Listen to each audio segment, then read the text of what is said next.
Bonjour et bienvenue sur cette vidéo de présentation où je vais vous présenter le danger des smartphones.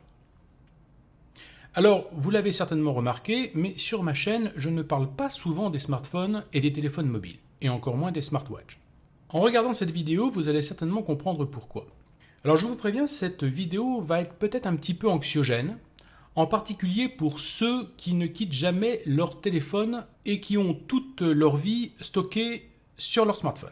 Alors dans cette vidéo, je ne vais pas parler de la partie addictive du téléphone mobile, car certainement beaucoup d'entre vous sont accros à leur téléphone sans même s'en rendre compte. Et si vous voulez savoir si vous êtes vraiment accro à votre téléphone mobile, eh bien essayez simplement de vous en passer pendant 2 semaines et voyez si vous tenez le coup. Vous risquez d'être surpris.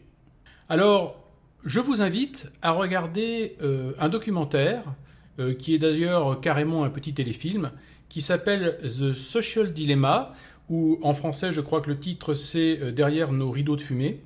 Et je conseille à tous les parents qui ont des adolescents, des collégiens ou des lycéens, de regarder cette vidéo avec eux, parce que ce documentaire va leur montrer à quel point le téléphone mobile permet, grâce aux neurosciences, de manipuler votre cerveau en fait par des biais cognitifs et faire en sorte que votre téléphone mobile, et en particulier tout ce qui est des systèmes des réseaux sociaux ou autres, permet de devenir extrêmement addictif et de manipuler votre comportement.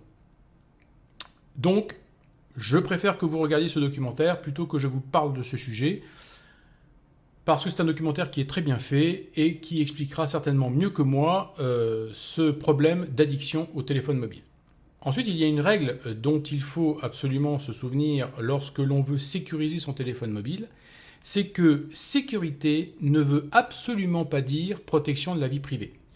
Bien souvent, on pense que parce qu'on a installé un OS particulier sur son téléphone et qu'on l'a sécurisé, eh bien notre vie privée est protégée.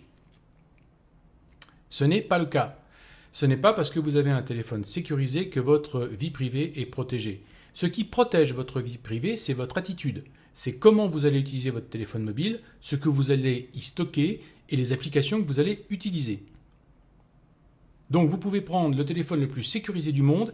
Si vous n'avez pas la bonne attitude, eh bien votre vie privée ne sera pas mieux protégée. Donc ne confondez pas sécurité et protection de la vie privée. Ce n'est pas la même chose. Alors, un téléphone, c'est constitué de quoi? On va essayer de schématiser au maximum pour rester simple. Mais vous allez voir qu'il y a 3 parties principales qui constituent votre téléphone mobile. La première partie, c'est la partie application, la partie applicative, dans laquelle vous avez en première couche l'OS de votre téléphone mobile. Donc sur le marché aujourd'hui, ce que l'on rencontre principalement, c'est soit des téléphones mobiles avec Android, soit des téléphones mobiles avec iOS, donc les téléphones Apple. Et par-dessus ça, vous avez une autre couche d'applications qui sont souvent préinstallées par les constructeurs de ces téléphones, suivant les marques. Et bien souvent, toutes ces applications qui sont préinstallées font énormément de télémétrie, c'est-à-dire qu'ils vont en permanence communiquer soit aux constructeurs, soit aux GAFAM, ce que vous faites avec votre téléphone. Donc ce sont des vraies pompes à data. Comprenez qu'à la base, les smartphones ont été conçus pour vous espionner. C'est leur rôle principal. Ils n'ont pas été conçus pour vous rendre la vie plus facile ou pour vous permettre de communiquer avec tous vos copains. Le smartphone a pour objectif de vous espionner dans votre vie quotidienne. C'est son rôle principal. Alors dans cette vidéo, je vais principalement parler des téléphones sous Android, parce que je pense tout simplement que les téléphones Apple ne sont sécurisés que lorsqu'ils sont dans une poubelle. Donc si vous avez un iPhone, je suis vraiment désolé pour vous, parce que vous n'êtes absolument pas protégé. Contrairement au marketing que fait Apple, qui dit que leurs iPhones sont hyper sécurisés, etc., etc., alors c'est vrai que leurs téléphones sont plutôt pas mal sécurisés. Le problème, c'est que le téléphone est quasiment intégralement synchronisé sur l'iCloud, ou l'iCloud si vous préférez en anglais. Donc en fait, ils n'ont pas besoin que votre téléphone soit non sécurisé ou qu'il y ait une backdoor dedans pour aller voir ce qu'il y a dedans, étant donné qu'il est synchronisé avec l'iCloud. Et vous remarquerez d'ailleurs que Apple fait beaucoup de marketing sur la sécurité de son iPhone, mais sont assez discrets sur la sécurité de l'iCloud.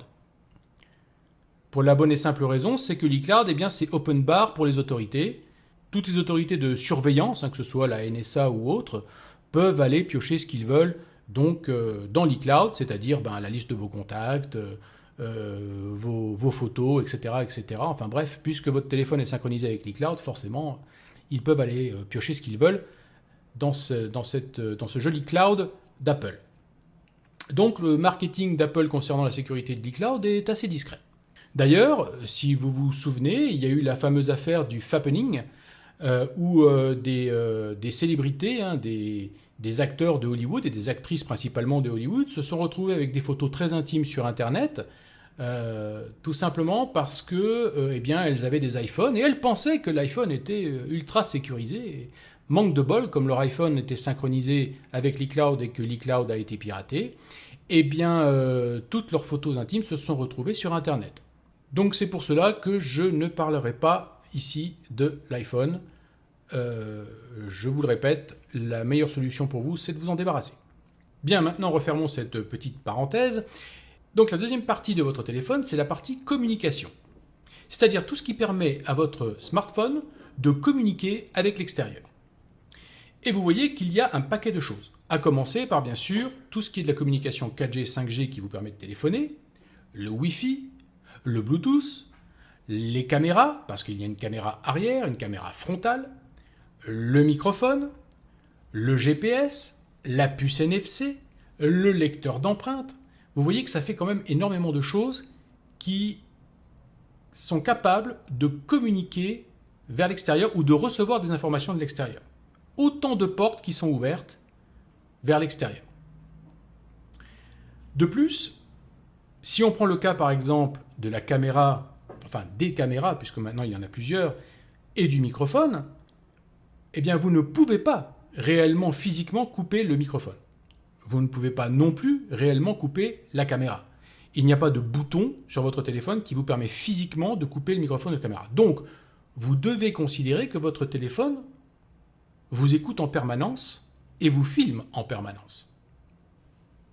C'est-à-dire que quand vous avez votre smartphone sur votre bureau à côté de vous, il vous écoute en permanence.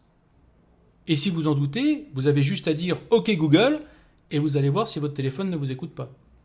Alors certaines personnes ont fait l'expérience de parler à côté de leur téléphone sans toucher leur téléphone, simplement de parler de choses de la vie courante ou de quelque chose qu'ils aimaient, comme par exemple eh bien, j'aime bien le foot ou j'aime bien faire ceci ou cela.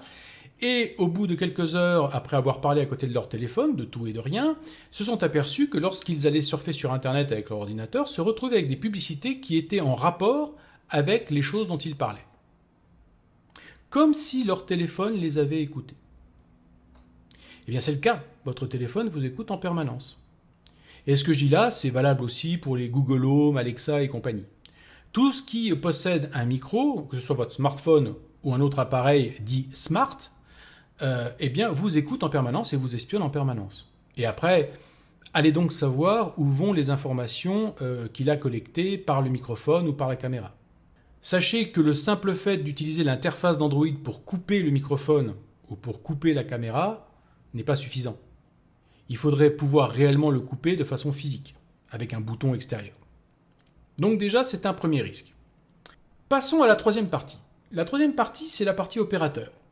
C'est entre autres la carte SIM. Et la carte SIM, on la verra à la fin de cette vidéo parce que c'est un sujet à elle toute seule.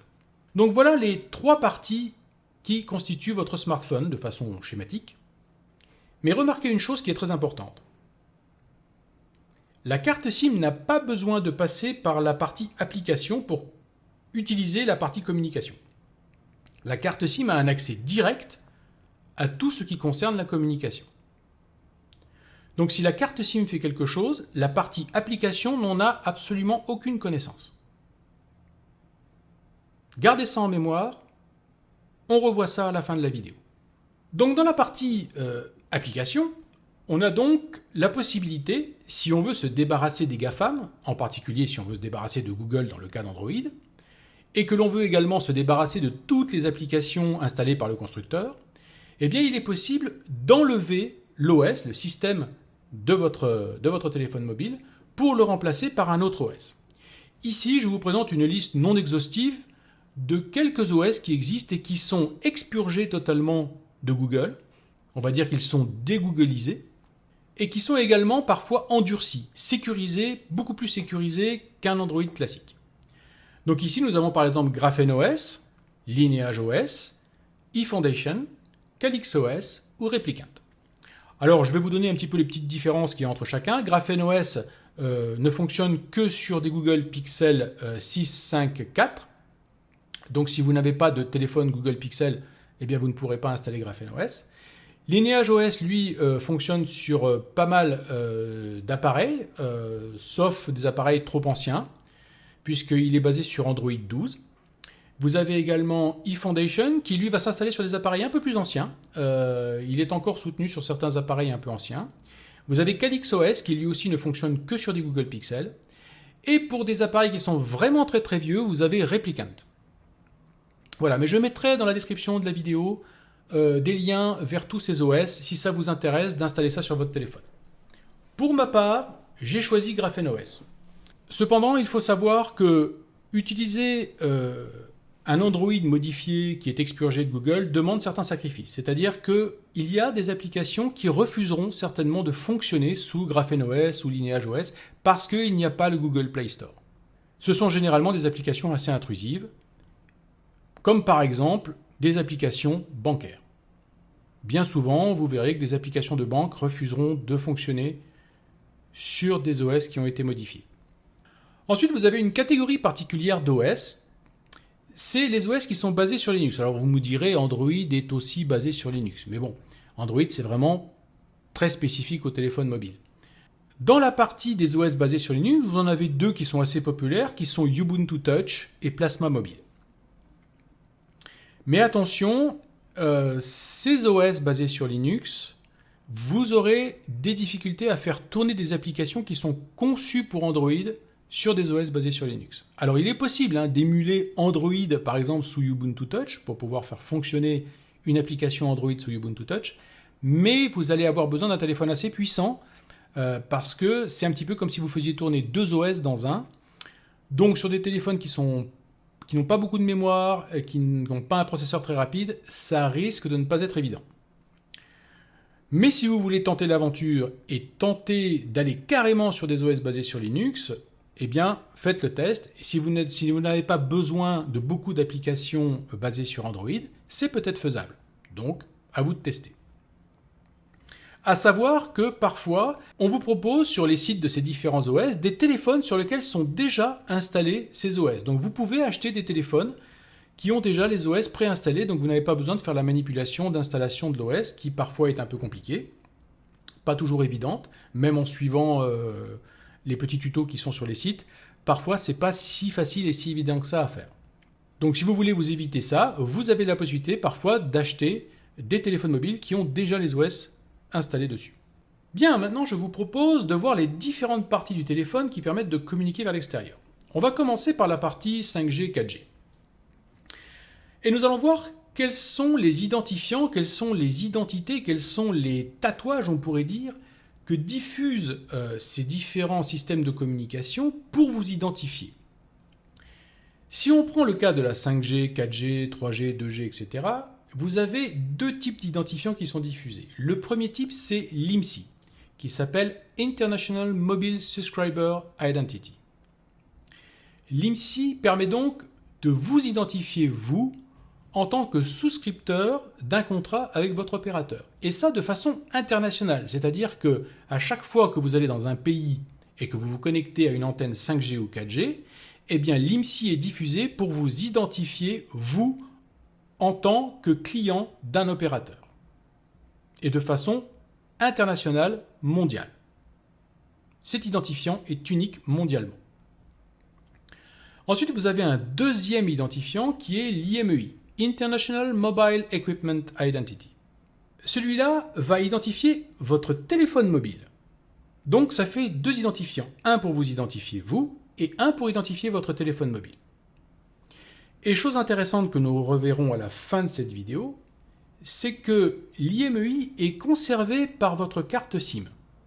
C'est-à-dire qu'à chaque fois que vous allez insérer une carte SIM dans un téléphone mobile, elle va enregistrer l'identifiant de ce téléphone Et si vous mettez cette carte SIM dans un autre téléphone, elle va conserver l'IMEI de votre ancien téléphone et enregistrer l'IMEI du nouveau téléphone. Donc si vous pensez quelque part effacer vos traces en changeant votre carte SIM de téléphone, vous vous trompez. La carte SIM conserve l'IMEI de tous les téléphones dans laquelle elle a été insérée. Donc la 5G et la 4G permettent de vous identifier grâce à l'IMSI et permet également de vous localiser, puisqu'à chaque fois que vous passez près d'une antenne 4G, 5G, eh bien vous taguez en fait cette antenne et on sait que vous êtes localisé près de cette antenne et c'est encore plus vrai avec la 5G qui, elle, est beaucoup plus directive que la 4G. Et on peut savoir où vous vous trouviez à un moment donné près de ces antennes. Et si en plus vous taguez deux antennes qui sont dans un secteur proche, par triangulation, on peut savoir quasiment au mètre près où vous vous trouvez. Donc à savoir que tous les téléphones qui sont en 4G ou inférieurs, 3G, 2G, etc., sont sensibles à l'attaque par IMSI Catcher. Alors l'IMSI Catcher, j'en ai parlé il y a très longtemps dans une vidéo, c'est un appareil qui va permettre en fait de tromper l'antenne 4G, de se faire passer pour vous en dupliquant votre IMSI, en se faisant passer pour vous. Donc ça permet de faire ce qu'on appelle une attaque de l'homme du milieu, c'est-à-dire qu'avec un IMSI Catcher, une personne va se mettre entre votre smartphone et l'antenne, et donc capter tout ce qui se passe entre les deux. Cet IMSI Catcher peut être mobile, ou peut être fixé carrément aux antennes 4G, 5G, pour surveiller un secteur. Alors, la 5G protégerait contre les IMSI Catcher. J'ai mis entre parenthèses supposé parce que elle serait censée être insensible à une attaque par IMSI Catcher. Ça, c'est à vérifier puisque la 5G est quand même encore toute fraîche. Donc, on nous avait dit aussi que la 4G était sécurisée. Manque de bol, c'était pas le cas. Et je pense que tôt ou tard, la 5G aura sa faille aussi. Donc, on va estimer que pour l'instant, la 5G est censée vous protéger contre les IMSI Catcher. Alors, le problème, c'est comment savoir si vous êtes sur une antenne 4G ou 5G parce que bien souvent, votre téléphone mobile ne vous le dit pas. Eh bien, il existe une application que vous pouvez trouver sur le store F-Droid qui s'appelle Privacy Cell et qui vous permet de savoir si vous êtes en 4G, 5G ou même pire en 3G, 2G. Et vous allez voir que peut-être bien souvent vous pensez que vous êtes en 5G alors que vous ne l'êtes pas du tout. Donc si vous craignez les IMSI Catcher, utilisez Privacy Cell, ça vous donnera une confirmation que vous êtes bien sûr de la 5G. Bien, voyons maintenant la partie Wi-Fi. Donc votre téléphone mobile a, comme pour un ordinateur, la particularité de pouvoir se connecter à un réseau Wi-Fi, c'est-à-dire votre box à la maison ou un Wi-Fi public dans un aéroport, dans un fast-food, etc., etc. Donc le Wi-Fi permet de vous identifier grâce à l'adresse IP, en particulier si vous êtes chez vous, ou mieux encore par l'adresse MAC. L'adresse MAC, c'est une adresse qui est figée dans le matériel et qui ne change jamais. Ce qui n'est pas le cas de l'adresse IP. L'adresse IP va changer. Par exemple, si vous êtes chez vous, vous avez l'adresse IP de votre box chez vous. Et si vous êtes par exemple dans un aéroport et que vous utilisez le Wi-Fi de l'aéroport, eh bien vous allez avoir l'adresse IP de l'aéroport. Donc, c'est différent de l'adresse MAC. C'est pour ça que l'adresse MAC est beaucoup plus intéressante pour pouvoir vous surveiller. C'est que l'adresse MAC, elle, que ce soit chez vous ou dans un aéroport, elle reste la même. Et le Wi-Fi permet également de vous localiser, puisque à chaque fois que vous allez vous connecter à un routeur ou à une box, eh bien vous allez laisser une trace de votre adresse IP ou de votre adresse MAC. Et donc, ça va vous permettre de savoir que vous étiez passé à l'aéroport, au fast-food, etc., etc.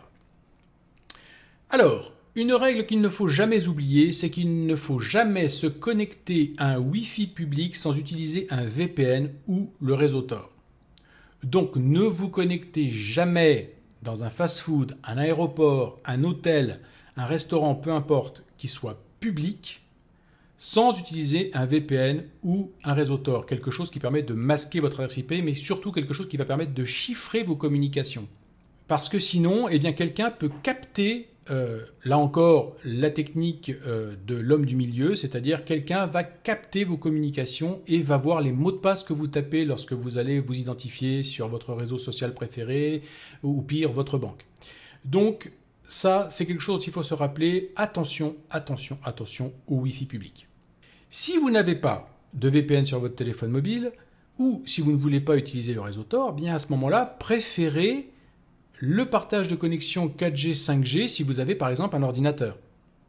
Donc vous avez un ordinateur, vous mettez le partage de connexion sur votre téléphone mobile 4G, 5G et vous utilisez votre téléphone mobile en fait comme une box. Aujourd'hui, tous les téléphones mobiles ont cette fonctionnalité et c'est bien pratique pour éviter justement de passer par des Wi-Fi publics. C'est toujours mieux que de passer par un Wi-Fi public. Bien, passons maintenant à la partie biométrie. Donc là, on va monter un petit peu en puissance dans la collecte de données vous concernant. Comme je vous l'ai dit tout à l'heure, un téléphone mobile possède un micro, plusieurs caméras et également des appareils pour capter votre biométrie, en particulier vos empreintes digitales, mais pas seulement, puisque avec le micro, on peut aussi avoir votre empreinte vocale. Alors vous allez me dire, oui, personne ne collecte notre visage et personne ne va collecter notre empreinte vocale avec notre téléphone. Détrompez-vous, je vais vous citer une application qui est extrêmement connue et réputée en ce moment, puisque tous les jeunes l'utilisent, c'est l'application TikTok. L'application TikTok ne s'en cache absolument pas, et vous pouvez aller voir ça dans leur politique de vie privée. L'application TikTok collecte les visages, donc de la reconnaissance faciale, et connecte l'empreinte vocale de tous leurs utilisateurs. Donc ils ne s'en cachent pas.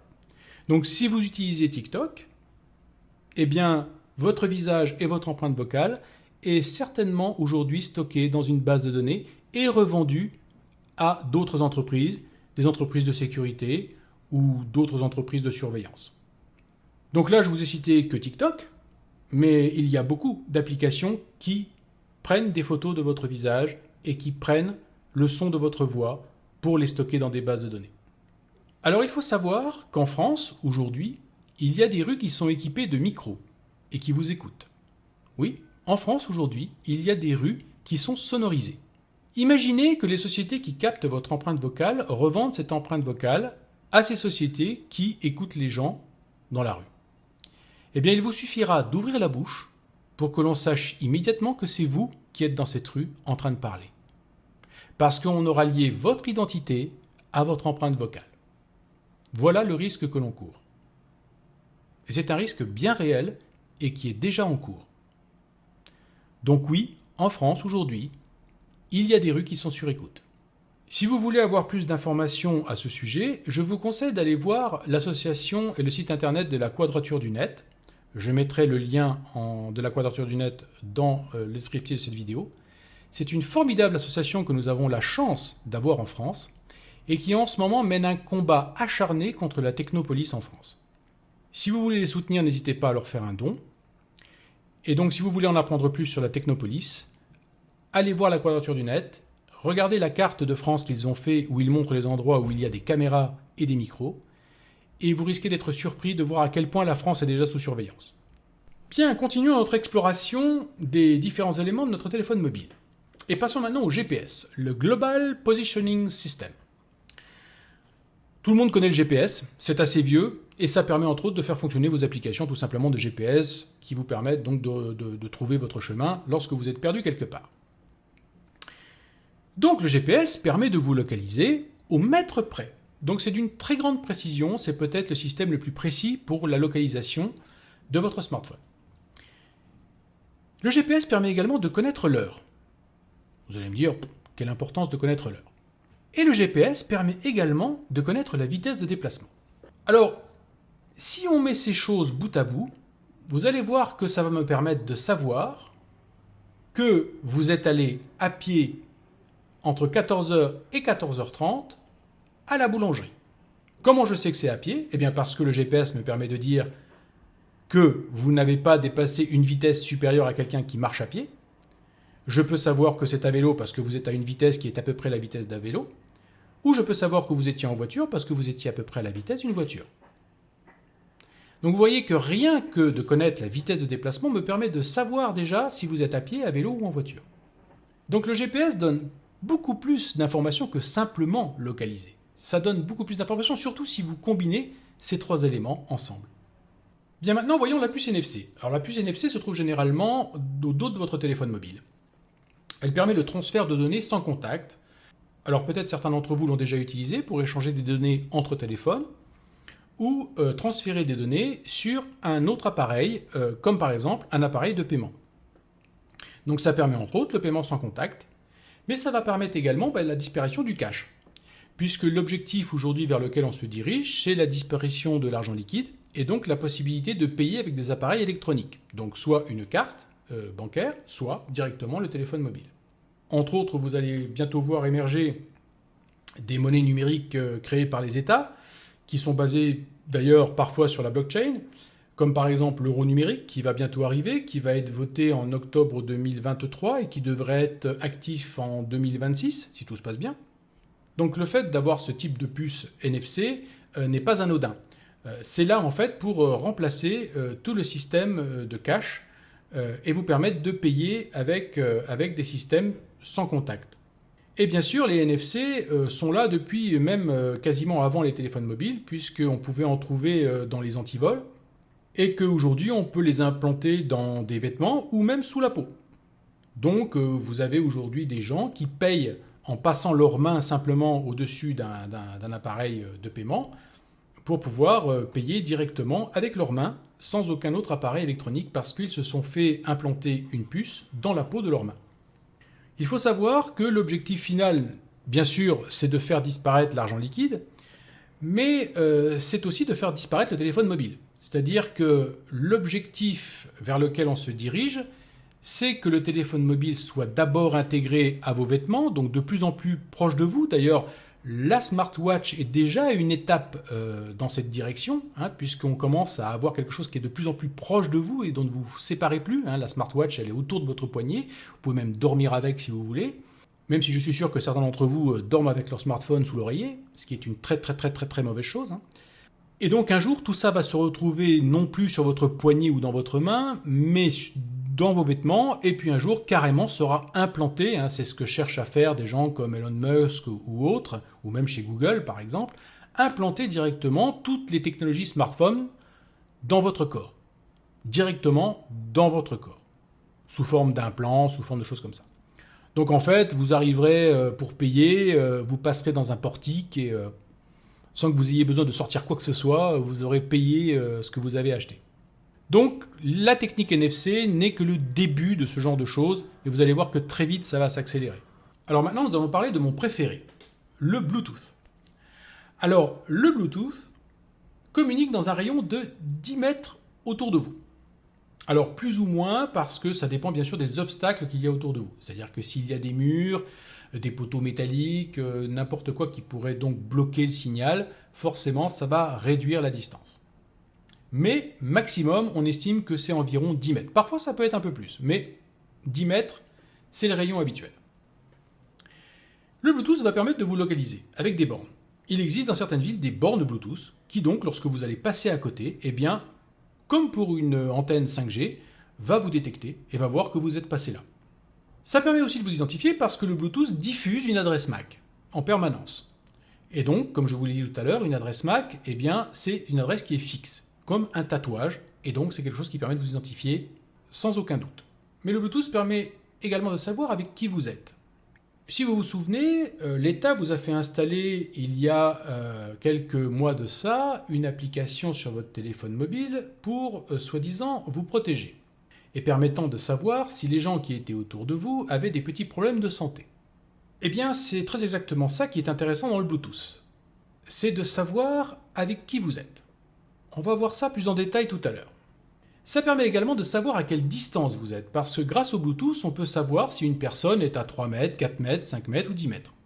Alors le Bluetooth permet également d'extraire des données de votre téléphone. Il faut savoir que le Bluetooth est souvent une porte d'entrée pour les hackers et permet donc de rentrer dans votre téléphone, si le Bluetooth est hacké bien sûr, et pouvoir extraire des informations de votre téléphone. Et le Bluetooth permet également d'envoyer des données à votre téléphone. On peut transmettre des informations, donc envoyer des fichiers à votre téléphone avec du Bluetooth. Donc c'est quand même assez complet. Et je vous propose maintenant de parler d'un petit scénario et je vais vous montrer comment on peut espionner quelqu'un en utilisant le Bluetooth. Et vous allez voir que c'est très facile.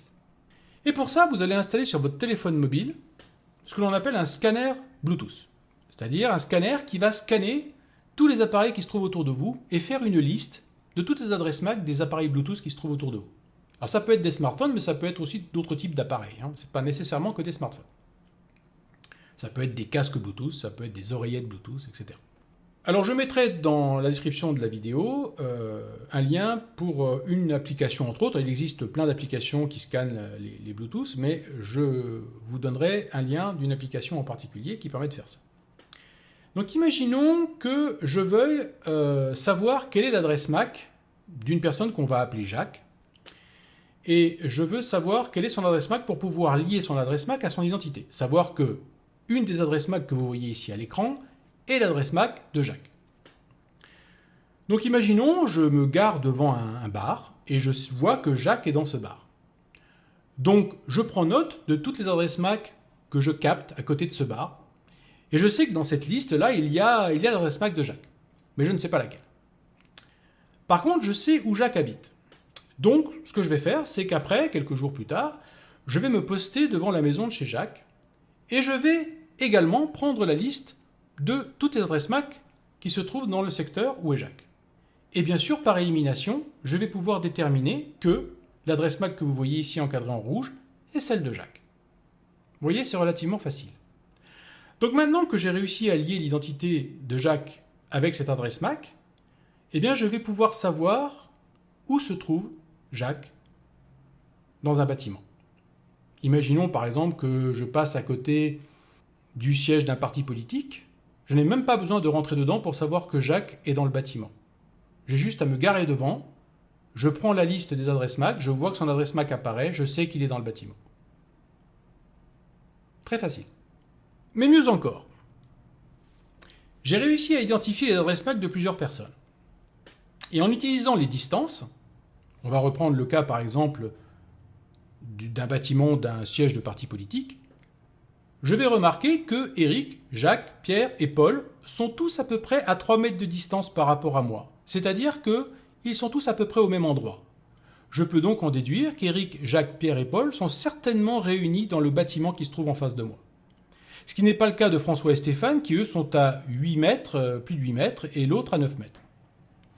Donc le Bluetooth va non seulement me permettre d'identifier quelqu'un, de savoir à peu près où il se trouve dans un rayon de 10 mètres autour de moi, mais je vais être également capable de savoir que ces personnes se réunissent entre elles. Est-ce que vous comprenez maintenant pourquoi les applications que l'État vous demande d'installer sur vos téléphones mobiles utilisent le Bluetooth ? Et il y aura d'autres applications qui vous seront proposées. Et vous verrez que comme par hasard, elles utiliseront le Bluetooth. Alors ce sera toujours pour des raisons de sécurité, bien sûr, ça sera pour vous protéger.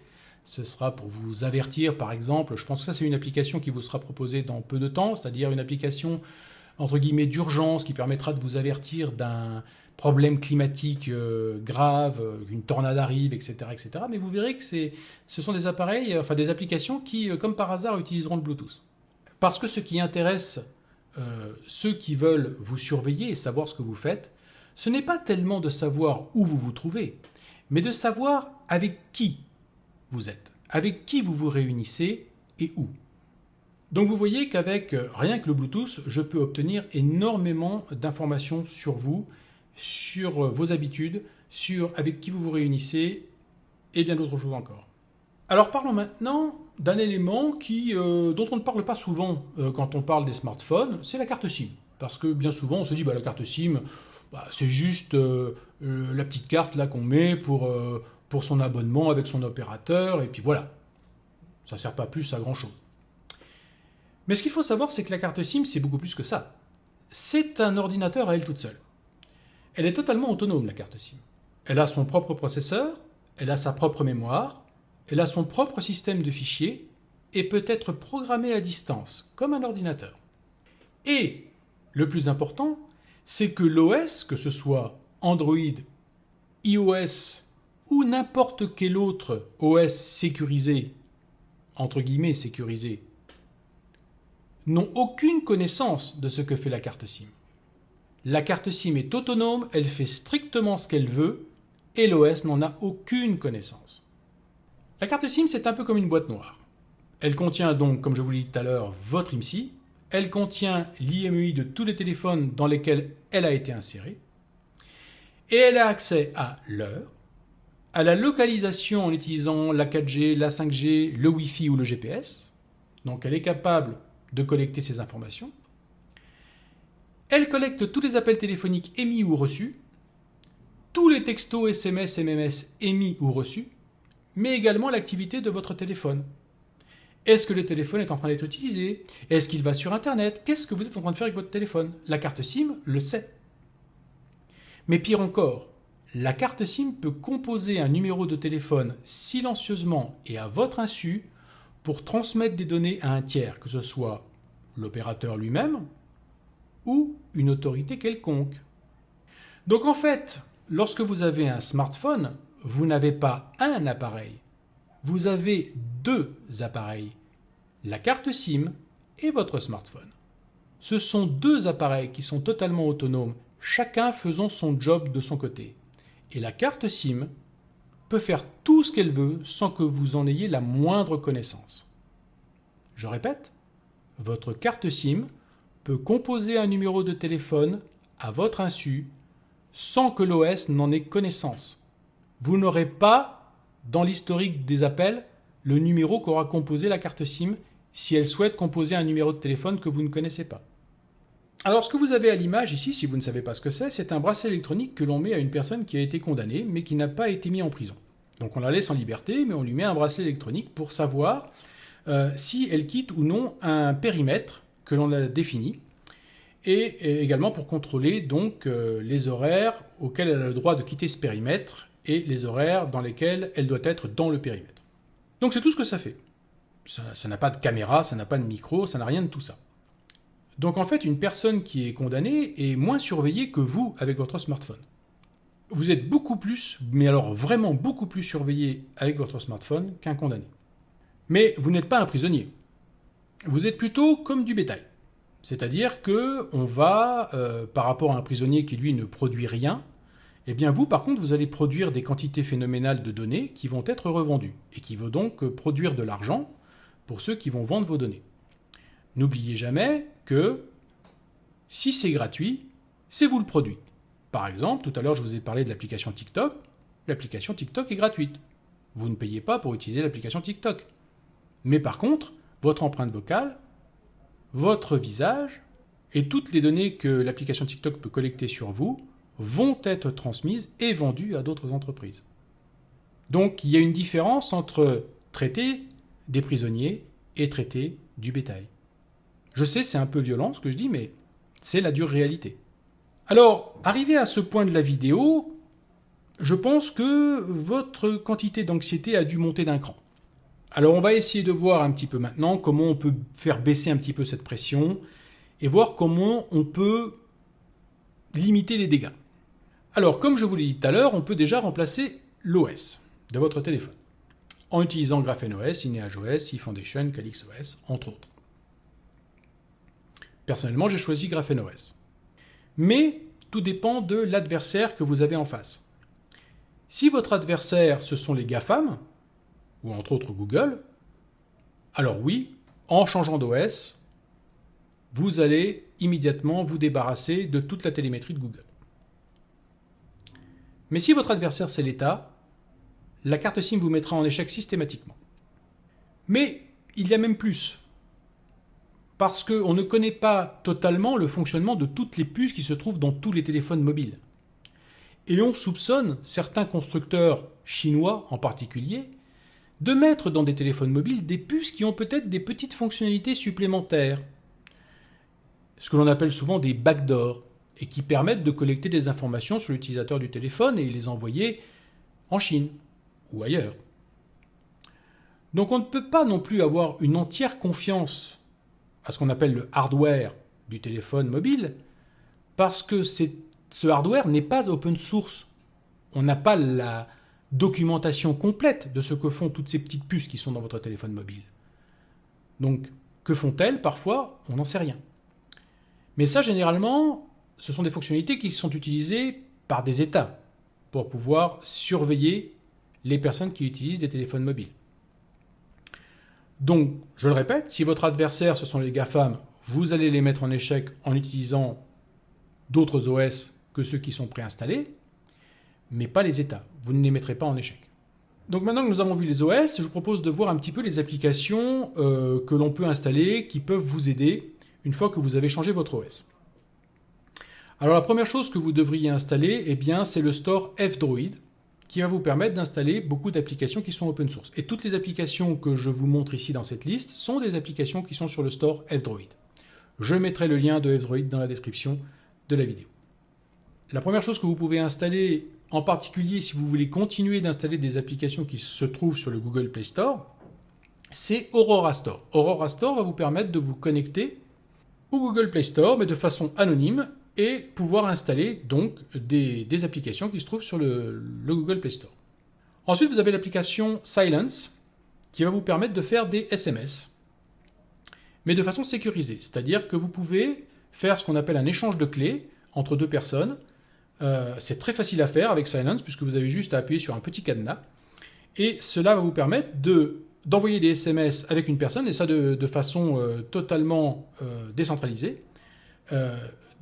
Des SMS qui seront chiffrés, et donc qui ne pourront pas être interceptés par votre opérateur. Et qui ne pourront pas non plus être interceptés par la carte SIM, au passage. Donc Silence est intéressant pour ça, et personnellement, je préfère Silence à Signal, par exemple. Personnellement, moi, je déconseille d'utiliser des applications comme Signal ou Telegram. Alors WhatsApp, bien sûr, évidemment, je le déconseille puisque c'est Facebook. Mais bien souvent, je pense que Signal et Telegram sont beaucoup trop mis en avant, alors qu'en fait, je pense qu'ils ne sont pas si sécurisés qu'on le dit. Enfin, ils sont sécurisés, mais j'ai des petits doutes, en particulier sur Signal, concernant leur serveur. Mais bon, chacun juge ça comme il veut. Donc moi, j'ai une préférence pour Silence, plutôt qu'utiliser Signal, par exemple, pour les SMS, ce qui est possible. Si vous voulez une application aussi décentralisée très intéressante, c'est Element. Element qui utilise donc le réseau Matrix. Vous avez également Briar, qui est très intéressant aussi, dont je vous avais parlé il n'y a pas très longtemps. Privacy Cell, dont je vous ai parlé tout à l'heure concernant le 4G, 5G. Vous avez Exodus, qui est une application qui va vous permettre de voir à quel point les autres applications qui sont installées sur votre téléphone mobile vous traquent, en fait. C'est-à-dire ça va vous montrer tous les trackers, toute la télémétrie que fait chaque application qui sont installées sur votre téléphone mobile. Donc très intéressant Exodus. Parce que bien souvent, même des applications open source, on pense qu'elles n'ont pas de tracker, et vous verrez que certaines en ont. Vous avez EDS Lite, que je vous avais présenté également, qui est une application permettant de faire des conteneurs chiffrés sur un téléphone mobile. Vous avez KeePassDX, qui permet donc de stocker vos mots de passe de façon sécurisée. Vous avez FreeOTP, pour tout ce qui est de l'authentification à 2 facteurs. Alors il y a d'autres applications d'OTP qui existent sur F-Droid. Vous en trouverez d'autres qui sont très bien aussi, mais j'ai une préférence pour FreeOTP, en particulier FreeOTP+, parce qu'il y a une petite fonctionnalité qui permet de sauvegarder justement les identifiants OTP. Alors c'est à double tranchant, c'est un peu risqué, parce que si vous laissez traîner votre sauvegarde n'importe où, forcément quelqu'un d'autre aura tous vos identifiants OTP. Donc c'est à utiliser avec beaucoup de précautions. Ensuite, vous avez NewPipe, pour ceux qui aiment particulièrement YouTube. Très bonne application. Vous avez CryptoCam, que je vous avais présenté, qui permet donc de faire des vidéos chiffrées sur votre téléphone mobile. Vous avez bien sûr le Tor Browser, qui existe pour téléphone mobile. Vous avez aussi comme très bon navigateur sur téléphone mobile Brave. Un autre que je peux citer d'ailleurs, que je n'ai pas mis ici, mais c'est Firefox Focus, qui est très bien aussi.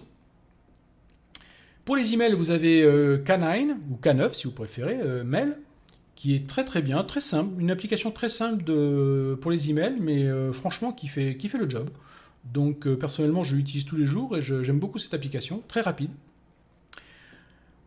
Pour ceux qui veulent faire de la crypto-monnaie, vous avez Unstoppable Wallet. Alors là, il est en 2 mots, mais en fait c'est un seul mot, c'est Unstoppable Wallet, donc, pour ceux qui sont dans la crypto-monnaie, le Bitcoin. Vous avez IYPS, qui en fait veut dire Is Your Password Strong? C'est une petite application sympathique qui permet de savoir si le mot de passe que vous avez décidé de mettre par exemple sur un site internet est suffisamment fort. Ça va calculer en fait le temps qu'il faudrait pour casser votre mot de passe si quelqu'un essayait de faire une tentative de vol de mot de passe par brute force attack, ce qu'on appelle. Donc c'est une petite application très sympa à utiliser, parce que bien souvent on pense qu'on a un super mot de passe qui est très très fort, et en fait on se rend compte que non, il n'est pas si fort que ça et qu'il peut être facilement deviné. Ensuite, vous avez Davix 5 qui permet entre autres de synchroniser tout ce qui est contact et calendrier. Si vous avez utilisé par exemple les services de Google et que vous avez un calendrier sur Google, eh bien, vous pouvez utiliser Davix avec le protocole CalDAV qui va vous permettre de récupérer ce qu'il y a de synchroniser ce qu'il y a sur votre calendrier Google, entre autres en utilisant par exemple l'application que j'ai juste en dessous, Etar, qui est une application de calendrier qui va vous permettre donc de gérer votre calendrier si vous en avez un par exemple sur Google. Vous avez Tusky qui permet d'aller sur Mastodon. Vous avez Session qui permet donc de chatter de façon sécurisée. C'est un petit peu comme Element, mais ça utilise plutôt un réseau qui s'appelle Lokinet. Et puis vous avez Scrambled EXIF qui permet de supprimer les métadatas de vos fichiers. Entre autres, par exemple, si vous envoyez une photo par email à quelqu'un, vous pouvez d'abord passer par Scrambled EXIF qui va enlever toutes les métadatas qui sont dans votre photo, c'est-à-dire les informations de type à quelle heure ça a été pris, la localisation de la photo, etc., avant que cette photo soit mise en pièce jointe dans l'email. Donc ça, c'est une liste non exhaustive des petites applications qui peuvent vous aider à avoir une communication plus sécurisée et des habitudes plus sécurisées sur votre téléphone mobile. Bien sûr, il y en a beaucoup d'autres, mais vous comprenez bien que je ne peux pas tout vous présenter ici en une seule vidéo. On y passerait la journée. Ensuite, quelques conseils sur simplement ce que vous faites avec votre téléphone mobile lorsque vous vous déplacez avec. Parce que votre téléphone mobile, il est tout le temps soit dans votre sac, soit dans votre poche. Vous vous déplacez avec partout où vous allez. Eh bien, il serait bien d'avoir quelques petits réflexes qui vous permettront de limiter également les dégâts sur les informations que vous allez donner à des tiers. Lorsque vous allez dans un lieu entre guillemets privé, c'est-à-dire un lieu où vous faites quelque chose qui est beaucoup plus privé que simplement aller à la boulangerie et acheter une baguette de pain, et des lieux comme par exemple un lieu de manifestation, vous participez à une manifestation, il vaudrait mieux qu'on ne collecte pas d'informations sur vous pour savoir que vous étiez dans cette manifestation. Et le téléphone mobile est une façon très facile de savoir que vous étiez dans la manifestation. Ou un lieu de culte. Personne n'est censé savoir quelle est votre religion. Ou un hôpital. Si vous avez l'habitude d'aller par exemple dans un hôpital où on fait de l'oncologie, c'est-à-dire que peut-être vous avez un problème de santé, entre autres un cancer, si vous allez régulièrement dans cet hôpital, on va facilement deviner avec votre smartphone que vous avez un problème de santé, et si c'est un hôpital oncologique, on va savoir que vous avez un cancer. Vous n'êtes pas obligé de diffuser ça à la terre entière. Donc également tout ce qui est réunion politique. Vos préférences politiques ne regardent personne. Ou encore des réunions entre guillemets d'activistes. Alors, activiste, c'est large, ça peut être dans le domaine de l'écologie, aussi dans le domaine de la politique, etc. Il faut essayer au maximum de ne pas diffuser des informations comme ça qui sont particulièrement privées, mais qui sont aussi particulièrement croustillantes, ces informations, pour ceux qui veulent les collecter. Ce sont, je ne l'ai pas non plus ici rajouté, mais l'orientation sexuelle aussi, quelque chose qui intéresse beaucoup tous les hommes politiques et toutes les agences de renseignement. Donc, toutes ces choses-là, vous devez faire attention parce que votre téléphone peut révéler toutes ces choses-là lorsque vous vous baladez avec dans des lieux particuliers qui peuvent révéler vos orientations politiques, sexuelles, vos problèmes de santé, etc. Donc, pour éviter ce genre de dégâts, lorsque vous savez que vous allez devoir vous déplacer dans ces endroits-là, ce qui est bien, c'est d'utiliser ce qu'on appelle des sacs ou des pochettes Faraday. Ça s'achète sur Internet très facilement. Et donc, avant d'aller par exemple dans une manifestation, vous prenez votre téléphone, vous la mettez dans votre pochette Faraday, hop, vous fermez et votre téléphone ne peut plus communiquer avec l'extérieur. Et là, je vous conseille d'ailleurs de le faire avant de partir de chez vous, de façon à ce qu'on ne voit pas non plus le trajet que vous avez pris pour aller à un endroit. Vous participez à la manifestation, vous rentrez chez vous, et une fois que vous êtes rentré chez vous, vous sortez le téléphone de la poche à Faraday. Et si vous n'avez pas de poche à Faraday, que vous êtes, je ne sais pas, dans un endroit où soudainement, zut, il faut absolument que je coupe mon téléphone ou que je l'empêche de communiquer, il y a quelque chose qui marche très très bien, c'est le papier d'aluminium. Vous enveloppez votre téléphone dans du papier d'aluminium et le tour est joué. Et si vous voulez vérifier que le papier d'aluminium que vous avez pris fonctionne bien, demandez simplement à quelqu'un de tenter de vous appeler une fois que vous avez mis le papier d'aluminium au téléphone. Si votre téléphone ne sonne pas, c'est que le papier d'aluminium fonctionne.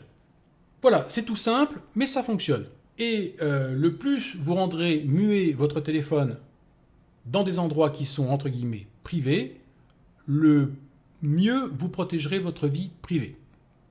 Ça peut paraître extrême et ça peut paraître paranoïaque, mais sachez bien que ceux qui collectent des données sur vous n'attendent qu'une chose, c'est que vous ne soyez pas paranoïaque et que vous vous sentiez parfaitement détendu avec vos smartphones et que vous ne vous rendiez compte de rien. Enfin, et pour terminer cette vidéo qui était un peu longue, j'aimerais terminer sur une citation d'Edward Snowden qui a dit ceci: « Dire que l'on se moque du droit à la vie privée parce qu'on n'a rien à cacher, ça revient à dire que l'on se fiche de la liberté d'expression parce qu'on n'a rien à dire. » Prenez soin de vous, soyez vigilants, car plus que jamais, votre vie privée doit être protégée. Voilà, j'espère que vous avez aimé cette vidéo et je vous dis à très bientôt pour d'autres vidéos.